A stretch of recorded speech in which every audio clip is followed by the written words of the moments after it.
make something cool. Oh, hey everyone. Hi, Nanny. Do you like my apron? Yes, we love it. Thank you. When I was in high school, we used to have pottery class.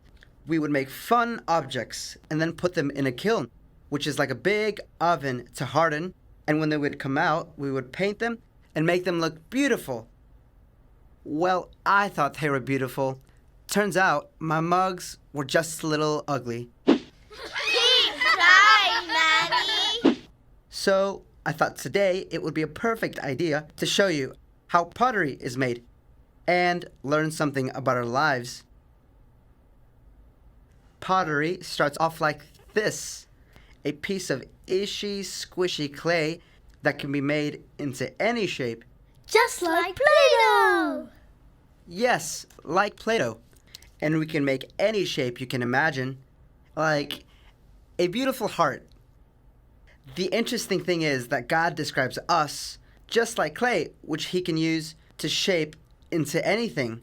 Now, when God makes something, you can be sure it will be amazing, a creation that is spectacular. He is a master potter, and if we are willing to work with him, he can shape our lives into something special. Let me guess. Max is here. Cheeky monkey. What are you making? That's the thing, Max. I can make whatever I want. A heart or even an owl. That's funny. Yeah, but today it's not about what I am making. It's about what God is making.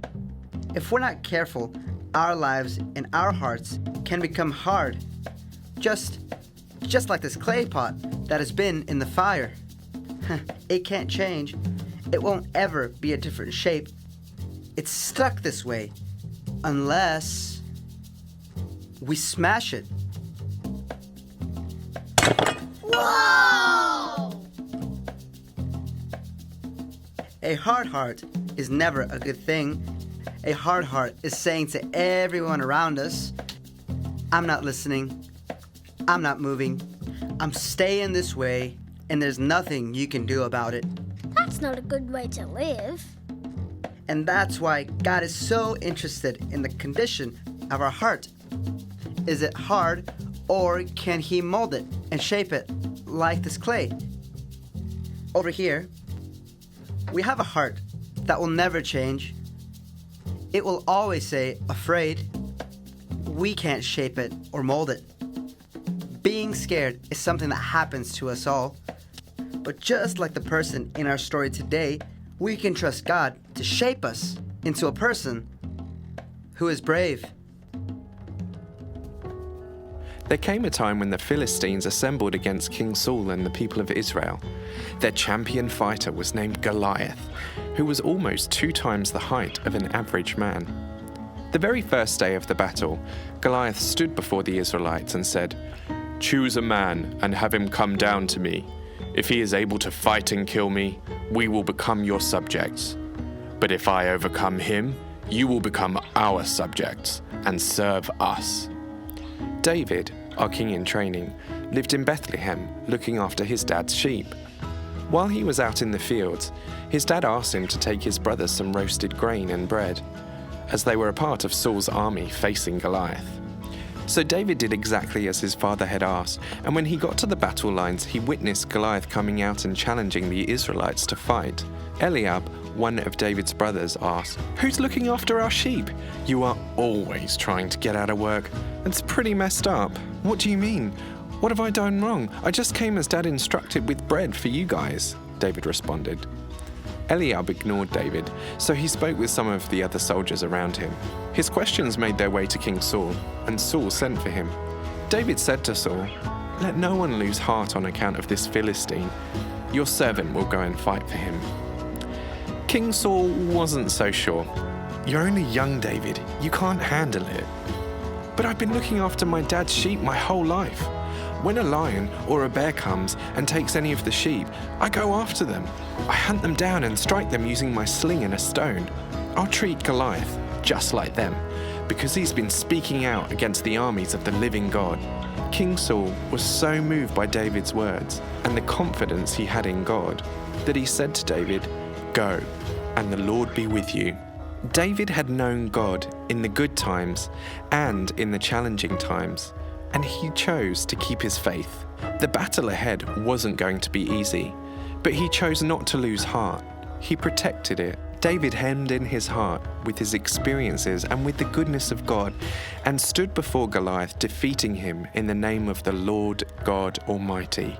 We too can learn to let God wrap himself around our hearts, so we don't let fear enter in, and keep a good heart in times of battle. 1 Samuel 17:32. David said to Saul, "Let no one lose heart on account of this Philistine. Your servant will go and fight him." I want to be like David. No, hang on. I want to be like Manny. The Manny that never loses heart. The Manny that always trusts God. Yeah, the Manny that God is shaping into something special. And I hope you want to be you as well. Don't get a hard heart. And remember John 8:36. If the Son of Man sets you free, you will really be free. Never, ever, ever lose heart. Bye.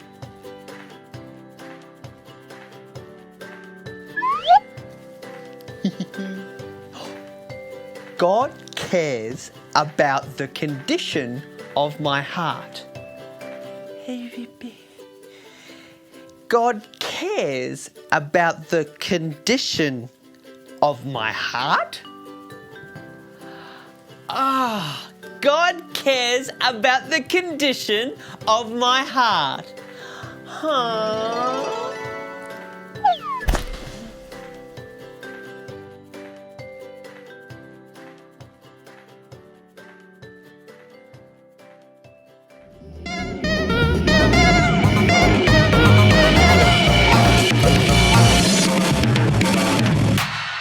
Listen closely to my words.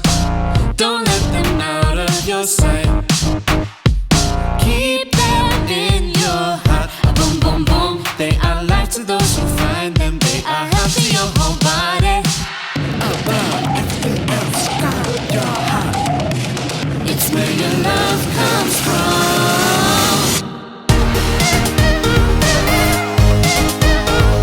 Proverbs 4 verse 20 to 23.